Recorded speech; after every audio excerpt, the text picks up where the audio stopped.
pada kebijakan-kebijakan yang telah diambil oleh pemerintahan Pak Prabowo sangat baik. Presiden ke-7 RI Joko Widodo memuji kinerja 100 hari pemerintahan Presiden Prabowo Subianto dan Wakil Presiden Gibran Raka Buming Raka.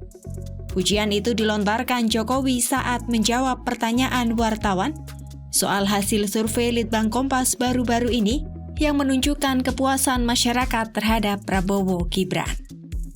Jokowi menyebut citra positif yang diterima keduanya menunjukkan kinerja yang dilakukan pemerintahan saat ini sudah baik. Jokowi kemudian mencontohkan sejumlah kinerja Prabowo Gibran seperti dalam penanganan ekonomi, perlindungan sosial, hingga program makan bergizi gratis yang menurutnya dilakukan dengan baik di awal pemerintahan mereka. Saya melihat penanganan ekonominya, ekonomi makronya baik, kemudian yang bersifat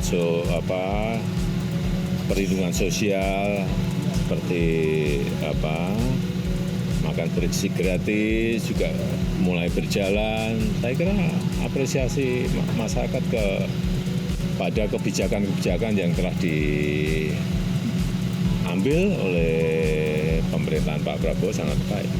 Seperti yang saya sampaikan, saya hanya membaca apa yang ada di grassroots, yang ada di di akar rumput.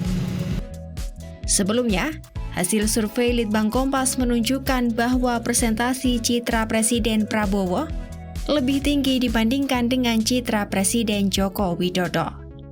Berdasarkan data Litbang Kompas, citra positif Presiden Prabowo mencapai 94,1%. Perolehan itu mengungguli Presiden ke-7 RI Joko Widodo pada Januari 2015 lalu yang berada di angka 89,9%. Survei Litbang Kompas yang dilakukan mulai tanggal 4 hingga 10 Januari 2025 ini melibatkan 1.000 responden yang dipilih secara acak menggunakan metode pencuplikan sistematis bertingkat di 38 provinsi Indonesia. Survei dilakukan melalui wawancara tatap muka dengan tingkat kepercayaan survei mencapai 95% serta margin of error kurang lebih 3,10%. Survei ini dibiayai sepenuhnya oleh Harian Kompas, PT Kompas Media Nusantara.